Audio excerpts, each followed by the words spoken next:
Olá pessoal, meu nome é Nara, bem-vindos ao meu canal. E hoje a gente vai dar continuidade ao projeto de leitura dos diários da Sofia Tolstói. Para quem não sabe, tá rolando aqui no canal um projetinho de leitura dos diários da Sofia. E aqui eu tô usando essa edição. E como vocês podem ver, já fiz algumas anotações. Desde o último vídeo eu mudei, porque aqui em cima estava vazio e aqui estava todas as datas. Mas estava começando a ficar confuso aqui com as minhas notas, então eu já fiz aqui em cima, que fica mais fácil para localizar. Então vou tirar aqui dessa capinha. Retomando aqui o último vídeo, eu tenho essa separação por cores. Então tudo que é verde é relacionado à obra do Tolstói. Azul são referências a outros artistas, outros escritores também entram nesse assunto. Cinza são eventos históricos que eu estou considerando, assim, quando são mencionados pela Sofia, porque vocês vão ver aqui na década de 70 que ela escreveu pouco e a editora, né, essa Cat Porter, escreveu bastante. E esse rosinha seria o que eu coloquei como reflexões, filosofia, enfim. Então a gente tá na década de 70 e dá um panorama geral aqui pra vocês. Na década de 70, a Sofia escreveu pouco, comparado aos outros anos. Comparado, por exemplo, à década de 60, que é o início do casamento, então tem vários anos que tem algumas entradas assim consideráveis. E mais pra frente, por exemplo, acho que a década de 1890 tem bastante coisa, né? Como vocês podem ver aqui, é uma grande porção do livro. Então a década de 70, de um modo geral, foi conturbado para a família. Então eu vou dar uma passada geral aqui, ó. 72 só tem essas entradas. 73 também tem duas, uma de fevereiro e outra em novembro. 74 só tem uma, 75 tem uma também, 76 tem 3, 77 tem uma e 78 tem algumas assim ao longo do ano. 79 tem uma. E a gente pula já para 81, que inclusive não tem nenhuma. Então eu fiz esse post aqui sobre a década, sobre o ano de 1880, mas não é o assunto desse vídeo. Por enquanto a gente tá na década de 70. E como vocês viram, eu fiz várias anotações a lápis. Porque, junto com o diário, eu estou lendo a biografia dela. Essa aqui é a Sofia Tolstói Biography, da Alexandra Popov. Então, eu também fiz essa divisão por décadas, né? Pra seguir mais ou menos o diário. Aqui do capítulo 1 ao capítulo 3 é a década de 1860 e do capítulo 4 ao 6 é de 1870.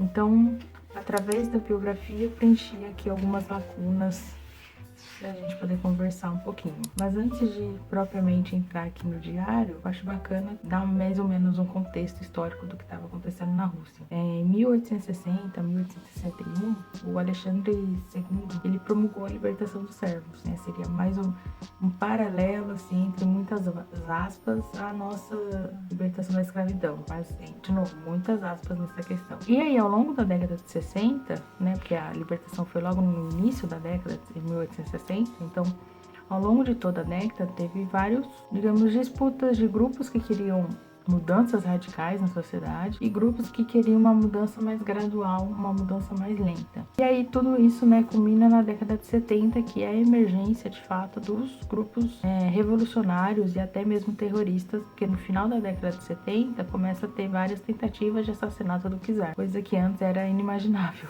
Então a gente começa aqui o ano de 1870, e aqui que eu comentei a questão da história, né, que a editora coloca bastante, porque a Sofia mesmo acaba não mencionando muito. Aqui comenta, primeiras greves em São Petersburgo, seguidas por distúrbios similares em outros lugares. Várias pessoas foram presas, e aqui comenta, né, Tolstói começou a trabalhar na novela sobre Pedro Grande, escreve várias histórias pros leitores camponeses. Então, nessa entrada aqui de 5 de junho, ela comenta tá achando que tá grávida novamente, porque, de novo, foi, digamos, uma constante, infelizmente, na vida dela. Ela teve ao todo 12 gestações, né, então é praticamente 12 anos grávida, pensando, né, como uma nova gravidez significa um sacrifício também. E aqui na década de 71 eu trouxe muito da biografia, então eu fiz essa notinha aqui comentando, né, então...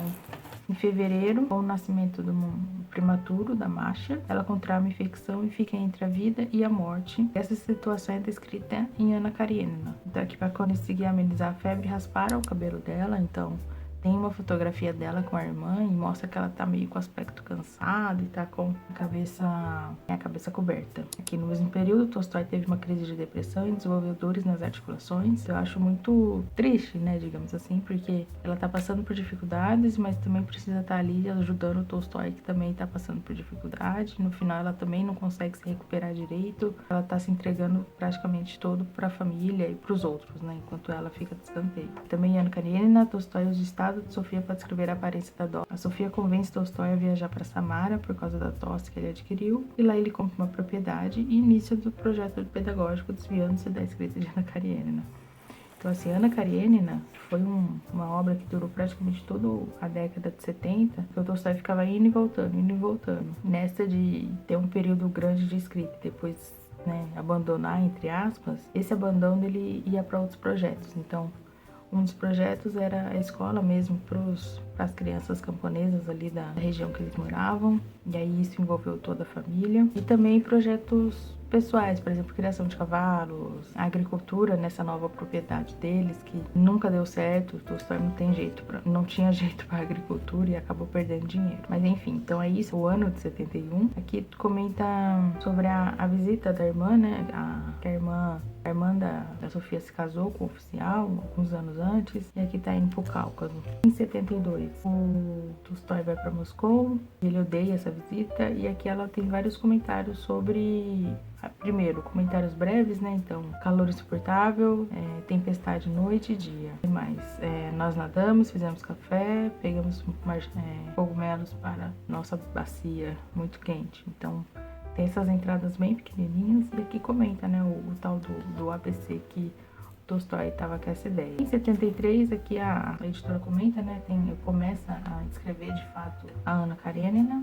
E aqui uma coisa interessante que a editora coloca aqui nessas introduções aqui que ela fazem para a entrada do diário, é que no verão os revolucionários têm todo o movimento de ir até o povo, viajando das vilas e fazendo exposições, atendimento médico, ensinando. E esse movimento, ele, né, teve como participação, por exemplo, o Ilya Repin, não sei dizer o nome dele ainda. E ele foi é um pintor que pessoalmente eu gosto bastante da arte dele. Então, esse grupo aqui que foi até o povo são chamados de um movimento de itinerante. Então, por exemplo, tem duas pinturas do Ilya Repin que eu adoro, que é o Rebocadores do Volga, que eu acho uma pintura assim meio perturbadora mesmo, se você prestar atenção nas cores escolhidas, na composição, no olhar dos personagens ali que estão participando da cena. E a outra é uma pintura histórica também do Ilya Repin, que é uma resposta aos cossacos. Então, assim, é uma cena curiosa, uma cena meio divertida, assim, uma pintura histórica. E o outro também que participou desse grupo, né, desse movimento de itinerantes, foi o Ivan Kranskoy,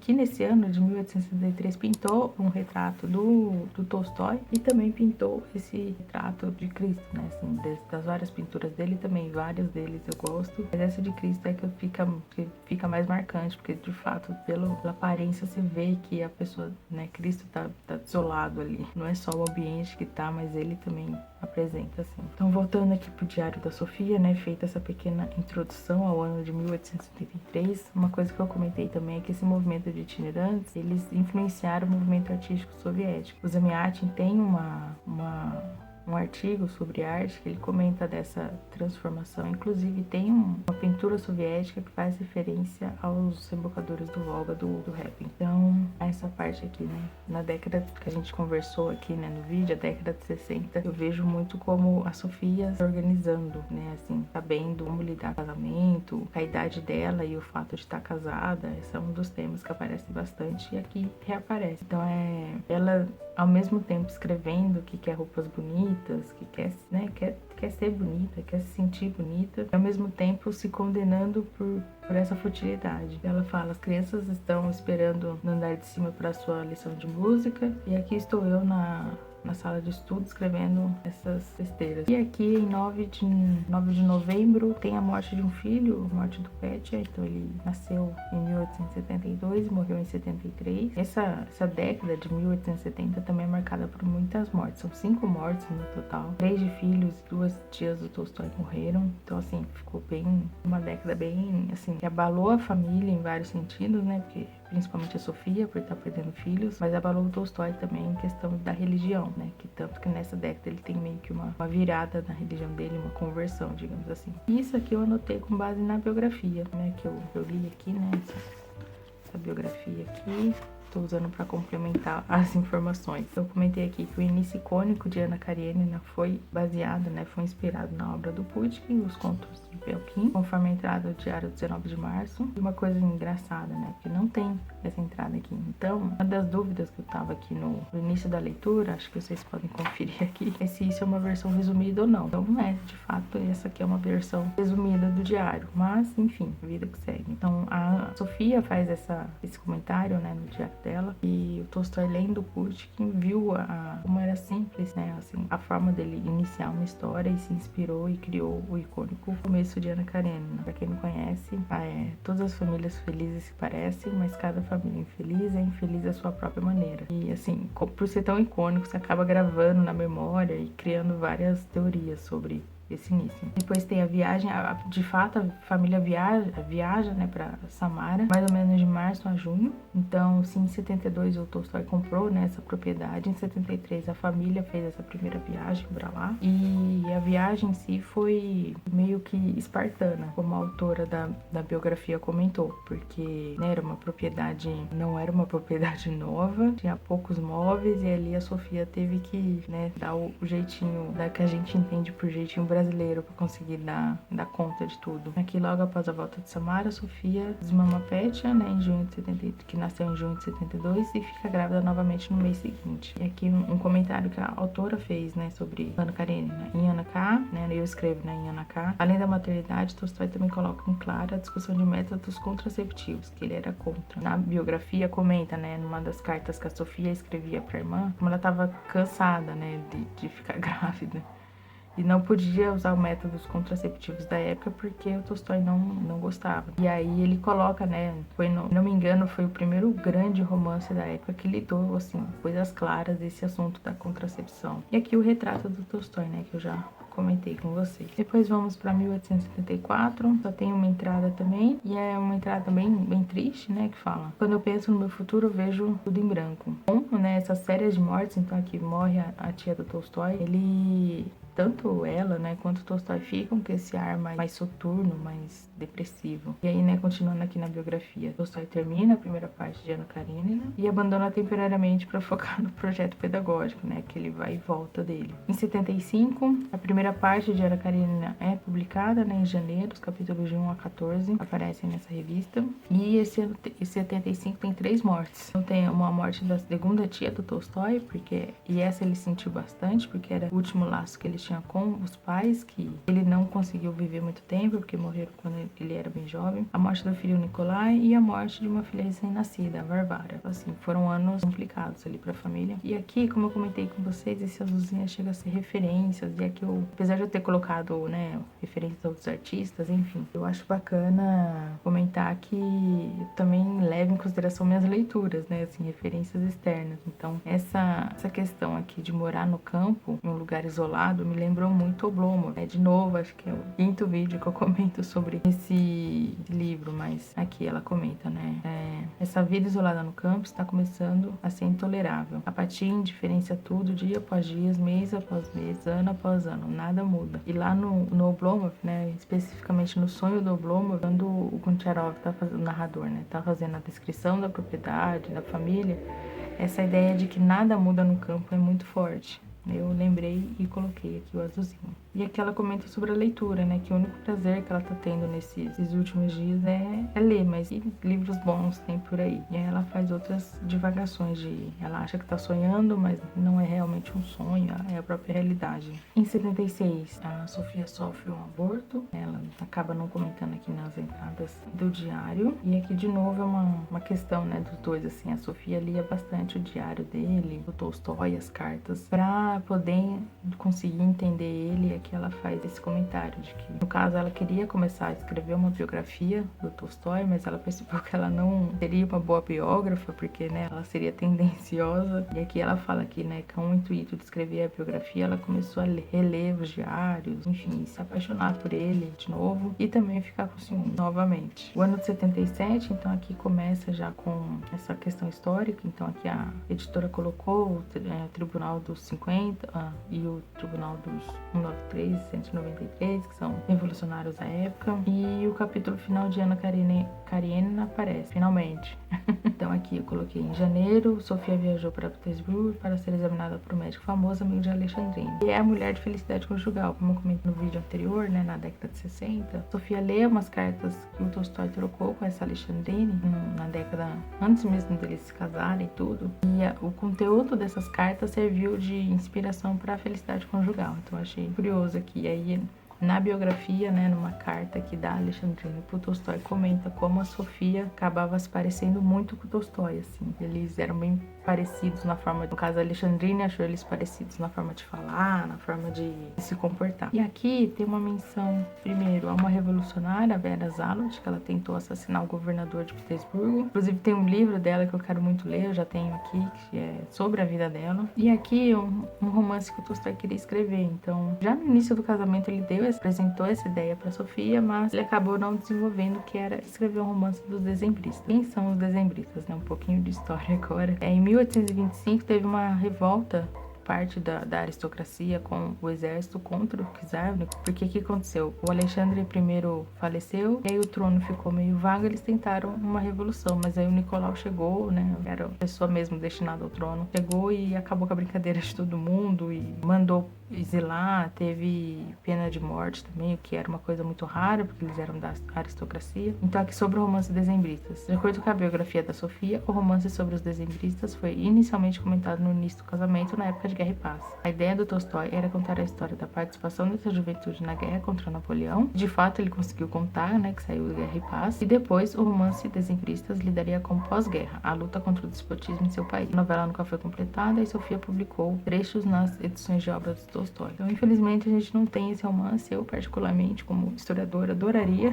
E aí, aqui nessa década aqui, né, de 1878, antes dele, de fato, desistir de seguir essa ideia, tem várias entradas comentando enquanto ele tá pesquisando a fundo, né, essa questão dos dezembristas. Inclusive, o Pushkin, por pouco, se safou, assim, da revolta, porque vários amigos dele participaram, né, dessa revolta. E no dia da dezembristas foi em dezembro. Então, no dia marcado lá pra ter a sublevação, ele não tava em São Petersburgo. Então, ele acabou se safando. Por ele ter amizade, ele foi, sim, o resto da vida dele, czar ali no pescoço dele, assim, segurando, né, mantendo ele em rédeas curtas. Inclusive no Evgeny Onegin, tem um capítulo em especial que trata sobre os dezembristas. Mas voltando ao diário da Sofia, então a gente tá em 78, tá? Aqui ela comenta, né, que odeia tudo, que ela não acredita. Odeia essa tal de felicidade que é seca e ruim. Aqui também várias entradas, né? De um lado tá o Tolstói tinha esses picos de energia, né? Fazendo pesquisa e tudo mais. E por outros ele ficava no estado letárgico, silencioso e perdido em pensamento. Aqui é uma coisa curiosa, porque ela fala que depois que ele leu muita coisa de história, ele ia descansar, digamos assim, lendo Dickens. E aí ela sabia que quando ele lia romances ingleses, significava que ele ia voltar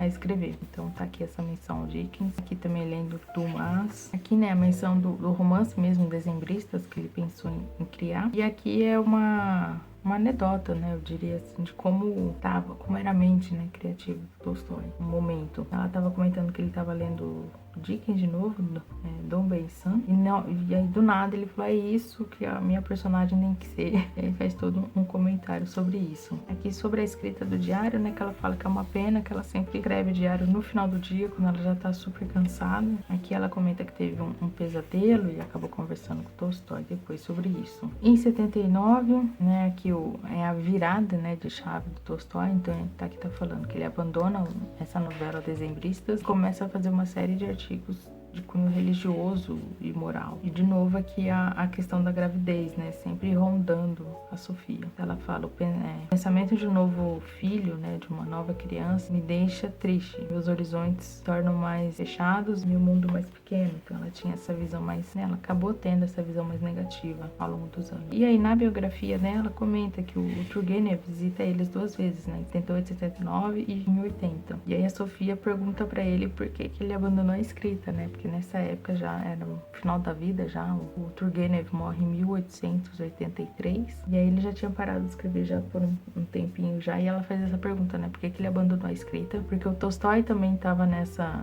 questão de ter abandonado a escrita de ficção, e isso, a Sofia ficou muito sentida, né, porque ela via o Tolstói como um artista, e abandonar, assim, a escrita para ela era, né, deixou de ser, né, uma parte dela, digamos, deixou de existir. E aí ele comenta que ele não tinha mais prazer em escrever, então fiz essa referência aqui. E aí chegamos na década de 80, mas a década de 80 vai ser o próximo vídeo. Espero que vocês tenham gostado e a gente se vê no próximo.